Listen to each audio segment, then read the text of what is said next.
ನಮಸ್ತೆ ಸ್ನೇಹಿತರೆ, ಎಲೆಕ್ಟ್ರಿಕಲ್ ಗೆಳೆಯ ಯೂಟ್ಯೂಬ್ ಚಾನಲ್ಗೆ ಸ್ವಾಗತ. ಇಲ್ಲಿ ನಾನು ನಿಮಗೆ ಎಲೆಕ್ಟ್ರಿಕಲ್ಗೆ ಸಂಬಂಧಿಸಿದ ನಾಲೆಡ್ಜನ್ನು ಶೇರ್ ಮಾಡ್ತೀನಿ.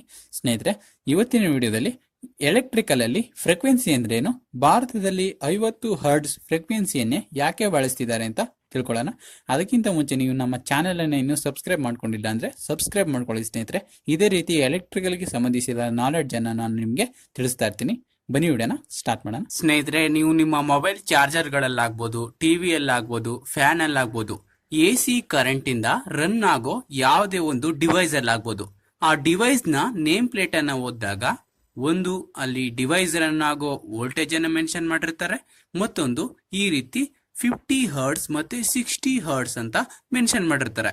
ಈ 50 ಹರ್ಟ್ಸ್ 60 ಹರ್ಟ್ಸ್ ಅಂತ ಮೆನ್ಷನ್ ಮಾಡಿದಾರಲ್ಲ, ಇದನ್ನೇ ಫ್ರೀಕ್ವೆನ್ಸಿ ಅಂತ ಕರೆಯೋದು. ಹಾಗಾದ್ರೆ ನಿಜವಾಗ್ಲೂ ಫ್ರೀಕ್ವೆನ್ಸಿ ಅಂತಂದ್ರೇನು, ಬನ್ನಿ ತಿಳ್ಕೊಳ್ಳೋಣ. ಸ್ನೇಹಿತರೆ, ಇದನ್ನ ತಿಳ್ಕೊಬೇಕು ಅಂತಂದ್ರೆ ನೀವು ಕರೆಂಟ್ ನ ಟೈಪ್ಸ್ ಬಗ್ಗೆ ತಿಳ್ಕೊಬೇಕಾಗುತ್ತೆ. ಎರಡು ರೀತಿ ಕರೆಂಟ್ ಇರುತ್ತೆ, ಒಂದು AC ಅಲ್ಟರ್ನೇಟಿಂಗ್ ಕರೆಂಟ್, ಮತ್ತೊಂದು DC ಡೈರೆಕ್ಟ್ ಕರೆಂಟ್ ಅಂತ. ಸ್ನೇಹಿತರೆ, ಅಲ್ಟರ್ನೇಟಿಂಗ್ ಕರೆಂಟ್ ಅಲ್ಲಿ ಮಾತ್ರ ಫ್ರೀಕ್ವೆನ್ಸಿ ಅನ್ನೋದು ಇರುತ್ತೆ, ಡೈರೆಕ್ಟ್ ಕರೆಂಟ್ ಅಲ್ಲಿ ಫ್ರೀಕ್ವೆನ್ಸಿ ಅನ್ನೋದು ಇರೋದಿಲ್ಲ. ಏಕೆ ಅಂತ ಮುಂದೆ ತಿಳ್ಕೊಳ್ಳೋಣ. ಸ್ನೇಹಿತರೆ, ಮೊದಲು ನಾವು AC ಕರೆಂಟ್ ಬಗ್ಗೆ ತಿಳ್ಕೊಳ್ಳೋಣ. ಸ್ನೇಹಿತರೆ, AC ಕರೆಂಟ್ ಅಂತಂದ್ರೆ ಇದು ನಿರಂತರವಾಗಿ ಬದಲಾಗೋ ಕರೆಂಟ್ ಆಗಿರುತ್ತೆ. ಸ್ನೇಹಿತರೆ, ಅಂದ್ರೆ ನೀವು ಒಂದು ಸ್ಟೆಪ್ ಮೇಲೆ ಇದ್ದೀರಾ ಅಂತ ಅಸ್ಯೂಮ್ ಮಾಡ್ಕೊಳ್ಳಿ. ನೀವು ಒಂದ್ಸರಿ ಸ್ಟೆಪ್ ನ ಮೇಲೆ ಇರ್ತೀರಾ, ಒಂದ್ಸರಿ ಸ್ಟೆಪ್ ನ ಕೆಳಗಿರ್ತೀರಾ, ಒಂದ್ಸರಿ ಮೇಲೆ ಇರ್ತೀರಾ, ಒಂದ್ಸರಿ ಕೆಳಗಿರ್ತೀರಾ. ಅಂದ್ರೆ ನೀವು ದಿಕ್ಕನ್ನ ಬದಲಾಯಿಸ್ತಿದ್ದೀರಾ ಅಲ್ವಾ. ಅದೇ ರೀತಿ AC ಕರೆಂಟ್ ಕೂಡ ತನ್ನ ದಿಕ್ಕನ್ನ ಬದಲಾಯಿಸ್ತಾ ಇರುತ್ತೆ, ಪಾಸಿಟಿವ್ ಗೆ ನೆಗೆಟಿವ್ ಗೆ. ಸ್ನೇಹಿತರೆ, AC ಕರೆಂಟ್ ನ ವೇವ್ ಫಾರ್ಮ್ ಈ ರೀತಿ ಇರುತ್ತೆ. ಅಂದ್ರೆ AC ಕರೆಂಟ್ ಹೇಗೆ ಹರಿತಾ ಇರುತ್ತೆ ಅಂತ ಇದನ್ನ ಸೈನೋಸೋಡಿಯಲ್ ವೇವ್ ಫಾರ್ಮ್ ಅಂತಾನು ಕರೀತಾರೆ. AC ಕರೆಂಟ್ ಪಾಸಿಟಿವ್ ಗೆ ನೆಗೆಟಿವ್ ಗೆ ತನ್ನ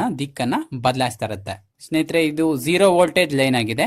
ಈ ಕಡೆ ಪಾಸಿಟಿವ್ ಇದೆ, ಈ ಕಡೆ ನೆಗೆಟಿವ್ ಇದೆ.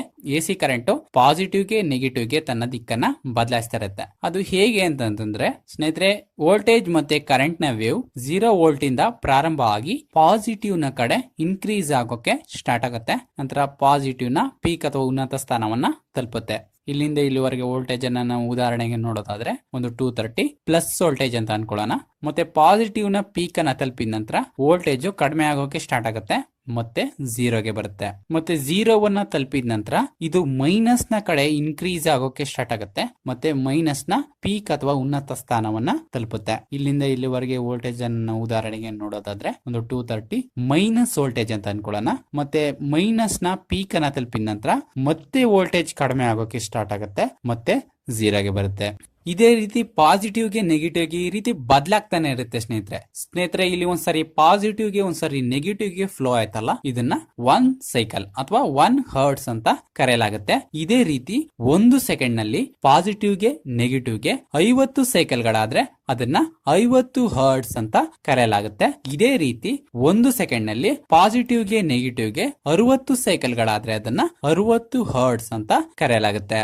ಉದಾಹರಣೆಗೆ, ನೀವು ಒಂದು ಬಲ್ಬ್ ಗೆ AC ಕರೆಂಟ್ ಅನ್ನ ಕನೆಕ್ಟ್ ಮಾಡಿದಿರ ಅಂತಂದ್ರೆ ಅಲ್ಲಿ 50 ಹರ್ಟ್ಸ್ ಫ್ರೀಕ್ವೆನ್ಸಿ ಇದ್ರೆ ಆ ಬಲ್ಬ್ 1 ಸೆಕೆಂಡ್ ನಲ್ಲಿ 50 ಬಾರಿ ಸ್ಟಾರ್ಟ್ ಆಗ್ತಾ ಇದೆ, 50 ಬಾರಿ ಸ್ಟಾಪ್ ಆಗ್ತಿದೆ ಅಂತ ಹೇಳ್ಬೋದು. ನಮ್ಗೆ 1 ಸೆಕೆಂಡ್ ನಲ್ಲಿ 50 ಬಾರಿ ಸ್ಟಾರ್ಟ್ ಆಗೋದು ಸ್ಟಾಪ್ ಆಗೋದು ಕಾಣೋದಿಲ್ಲ, ಯಾಕಂದ್ರೆ ಫ್ರೀಕ್ವೆನ್ಸಿ ಅನ್ನೋದು ಅಷ್ಟು ಫಾಸ್ಟ್ ಇರುತ್ತೆ. ಸ್ನೇಹಿತರೆ, ನೀವು ಫ್ರೀಕ್ವೆನ್ಸಿಯನ್ನ ಕಮ್ಮಿ ಮಾಡಿ ಆ ಬಲ್ಬ್ ಆನ್ ಆಫ್ ಆಗೋದನ್ನ ನೋಡ್ಬೇಕು ಅಂತ ಅನ್ಕೊಂಡ್ರೆ ಅದಕ್ಕೊಂದು ಡಿವೈಸ್ ಬರುತ್ತೆ ಸ್ನೇಹಿತರೆ, VFD ಅಂತ, ವೇರಿಯಬಲ್ ಫ್ರೀಕ್ವೆನ್ಸಿ ಡ್ರೈವ್ ಅಂತ ಕರಿತೇವೆ. ಆ VFD ಅಲ್ಲಿ ನಾವು ಫ್ರೀಕ್ವೆನ್ಸಿಯನ್ನ ಅಡ್ಜಸ್ಟ್ ಮಾಡಿ ಬಲ್ಬ್ ಆನ್ ಆಫ್ ಆಗೋದನ್ನ ಕೂಡ ನಾವು ನೋಡಬಹುದು. ಅಂದ್ರೆ 50 ಹರ್ಟ್ಸ್ ಫ್ರೀಕ್ವೆನ್ಸಿಯನ್ನ 1 ಸೆಕೆಂಡ್ಗೆ 5 ಹರ್ಟ್ಸ್ 4 ಹರ್ಟ್ಸ್ ಈ ರೀತಿ ಕಡಿಮೆ ಮಾಡ್ಬಿಟ್ರೆ 1 ಸೆಕೆಂಡ್ ನಲ್ಲಿ ಬಲ್ಬ್ 4-5 ಸಾರಿ ಆನ್ ಆಫ್ ಆಗೋದನ್ನ ಕೂಡ ನಾವು ನೋಡಬಹುದು. ಸ್ನೇಹಿತರೆ, ನಿಮ್ಗೆ ಗೊತ್ತಿರಲಿ, AC ಕರೆಂಟ್ ಅಲ್ಲಿ ವೋಲ್ಟೇಜ್ ನ ವೇವ್ ಫಾರ್ಮ್ ಈ ರೀತಿನೇ ಇರುತ್ತೆ, ಕರೆಂಟ್ ನ ವೇವ್ ಫಾರ್ಮ್ ಈ ರೀತಿನೇ ಇರುತ್ತೆ. ಅಂದ್ರೆ ಎರಡು ಜೊತೆಗೇನೆ ಸಾಕ್ತಾ ಇರುತ್ತೆ ಅಂತ, ಎರಡು ಜೊತೆಗೇನೆ ಸೇರಿ ಸೈಕಲ್ ಆಗ್ತಾ ಇರುತ್ತೆ ಅಂತ.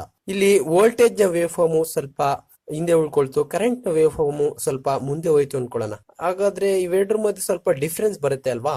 ಆ ಡಿಫ್ರೆನ್ಸ್ ಅನ್ನೇ ಪವರ್ ಫ್ಯಾಕ್ಟರ್ ಅಂತ ಕರೆಯೋದು. ನೀವು ಕೇಳಿರ್ಬೋದು ಅಲ್ವಾ, 0.9 0.8 ಅಂತ, ಅದನ್ನೇ ಪವರ್ ಫ್ಯಾಕ್ಟರ್ ಅಂತ ಕರೆಯೋದು. ಮುಂದಿನ ವಿಡಿಯೋಗಳಲ್ಲಿ ನಾನು ನಿಮಗೆ ಪವರ್ ಫ್ಯಾಕ್ಟರ್ ಅಂದ್ರೆ ಏನು ಅಂತ ಎಕ್ಸ್ಪ್ಲೈನ್ ಮಾಡ್ತೀನಿ. ಈಗ ನಾವು DC ಕರೆಂಟ್ ಅಲ್ಲಿ ಯಾಕೆ ಫ್ರೀಕ್ವೆನ್ಸಿ ಇಲ್ಲ ಅಂತ ನೋಡೋಣ. ಸ್ನೇಹಿತರೆ, DC ಕರೆಂಟ್ ನ ವೇವ್ ಫಾರ್ಮ್ ಈ ರೀತಿ ಇರುತ್ತೆ, ಅಂದ್ರೆ ಸ್ಟ್ರೈಟ್ ಆಗಿ. ನೀವು ಈ ಚಿತ್ರದಲ್ಲಿ ನೋಡ್ತಾ ಇರಬಹುದು, DC ಕರೆಂಟ್ ನ ವೇವ್ AC ಕರೆಂಟ್ ನ ರೀತಿ ಈ 0 ವೋಲ್ಟ್ ಲೈನ್ ಅನ್ನ ಕ್ರಾಸ್ ಮಾಡ್ತಾ ಇಲ್ಲ, ಅದು ಸ್ಟ್ರೈಟ್ ಆಗಿ ಹೋಗ್ತಾ ಇದೆ. ಅದರಿಂದ ಇಲ್ಲಿ ಫ್ರೀಕ್ವೆನ್ಸಿ ಅನ್ನೋದು ಇರೋದಿಲ್ಲ. ಹಾಗಾದ್ರೆ ಭಾರತದಲ್ಲಿ 50 ಹರ್ಟ್ಸ್ ಫ್ರೀಕ್ವೆನ್ಸಿಯನ್ನೇ ಯಾಕೆ ಬಳಸ್ತಾ ಇದ್ದಾರೆ ಅಂತಂದ್ರೆ, ಸ್ನೇಹಿತರೆ, ಮೊದಲು ಎಲೆಕ್ಟ್ರಿಸಿಟಿಯನ್ನ ಕಂಡುಹಿಡಿದದ್ದು US ಅಮೆರಿಕದಲ್ಲಿ. ಅಲ್ಲಿ ಮೊದಲು DC ಕರೆಂಟ್ ಅನ್ನ ಬಳಸ್ತಾ ಇದ್ರು. ನಂತರ ಡಿಸಿ ಕರೆಂಟ್ ನ ಸ್ವಲ್ಪ ಡಿಸ್ಅಡ್ವಾಂಟೇಜ್ ನಿಂದ ಎಸಿ ಕರೆಂಟ್ ಅನ್ನ ನಿಕೋಲಾ ಟೆಸ್ಲಾರ್ ಅವರು ಕಂಡುಹಿಡಿದ್ರು. ಅವರು ಮೊದಲು ಕ್ಯಾಲ್ಕುಲೇಟ್ ಮಾಡಿ 110 ವೋಲ್ಟ್ಸ್ ಮತ್ತೆ 60 ಹರ್ಟ್ಸ್ ಅನ್ನ ಬಳಸಿದ್ರು. ಅಮೆರಿಕ 60 ಹರ್ಟ್ಸ್ ಅನ್ನ ಬಳಸ್ತಾ ಇತ್ತು. ಈ ಅಮೆರಿಕದ ವಿರುದ್ಧ ಒಂದು ಸರ್ಕಾರ ಇತ್ತು, ಅದೇ ಬ್ರಿಟಿಷ್ ಸರ್ಕಾರ. ಅವರು ನಾವೇಕೆ ಅಮೆರಿಕದ ಟೆಕ್ನಾಲಜಿಯನ್ನ ಯೂಸ್ ಮಾಡಬೇಕು ಅಂತ ಅವರು 60 ಹರ್ಟ್ಸ್ ಬದಲು 50 ಹರ್ಟ್ಸ್ ಅನ್ನ ಬಳಸೋಕೆ ಸ್ಟಾರ್ಟ್ ಮಾಡಿದ್ರು. ನಿಮಗ್ ಗೊತ್ತಿರೋ ಹಾಗೆ ಭಾರತದಲ್ಲಿ ಮೊದಲು ಬ್ರಿಟಿಷರ ಆಳ್ವಿಕೆ ಇತ್ತು. ಅವರು ಮೊದಲು ಭಾರತದಲ್ಲಿ ವಿದ್ಯುತ್ ಪ್ಲಾಂಟೇಶನ್ ಅನ್ನ ಮಾಡಿದಾಗ ಅವರು 50 ಹರ್ಟ್ಸ್ ಅನ್ನೇ ಭಾರತದಲ್ಲೂ ಕೂಡ ಬಳಸಿದ್ರು.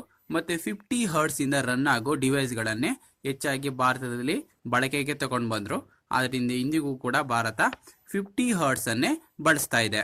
ಈ 50 ಹರ್ಟ್ಸ್ ಫ್ರೀಕ್ವೆನ್ಸಿಯಿಂದ ನಮಗೆ ತುಂಬಾ ಉಪಯೋಗ ಕೂಡ ಇದೆ.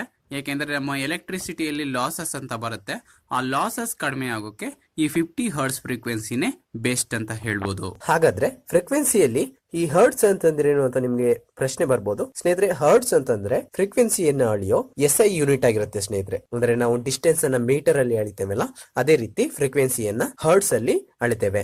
ಯಾಕೆ ಅಂತಂದ್ರೆ ಅದೊಬ್ಬ ಸೈಂಟಿಸ್ಟ್ ನ ಹೆಸರು ಹೆನ್ರಿಕ್ ಹರ್ಟ್ಸ್ ಅಂತ. ಅವರು ಮೊದಲು ಎಲೆಕ್ಟ್ರೋ ಮ್ಯಾಗ್ನೆಟಿವ್ ವೇವ್ ಇರುತ್ತೆ ಅಂತ ಹೇಳಿದ್ರು. ಅದರಿಂದಾನೇ ಅವರ ಹೆಸರನ್ನೇ ಫ್ರೀಕ್ವೆನ್ಸಿಗೂ ಕೂಡ ಬಳಸಲಾಗ್ತಾ ಇದೆ. ಸ್ನೇಹಿತರೆ, ವಿಡಿಯೋ ಇಷ್ಟ ಆಗಿದ್ರೆ ವಿಡಿಯೋಗೆ ಒಂದು ಲೈಕ್ ಅನ್ನ ಮಾಡಿ. ನಿಮ್ಮ ಪ್ರಶ್ನೆಗಳು ಸಲಹೆಗಳು ಏನಾದ್ರೂ ಇದ್ರೆ ಕಮೆಂಟ್ ಬಾಕ್ಸ್ ಅಲ್ಲಿ ನಮಗೆ ತಿಳಿಸಿ. ನೀವು ಎಲೆಕ್ಟ್ರಿಕಲ್ ಗೆ ಸಂಬಂಧಿಸಿದ ವಿಷಯಗಳನ್ನ ಕನ್ನಡದಲ್ಲಿ ತಿಳ್ಕೊಳ್ಳೋಕೆ ಇಷ್ಟಪಟ್ರೆ ನಮ್ಮ ಚಾನಲ್ ಅನ್ನ ಇವತ್ತೇ ಸಬ್ಸ್ಕ್ರೈಬ್ ಮಾಡ್ಕೊಳ್ಳಿ. ಇವತ್ತಿಗೆ ಇಷ್ಟೇ. ವಿಡಿಯೋ ನೋಡಿದಕ್ಕಾಗಿ ಧನ್ಯವಾದ.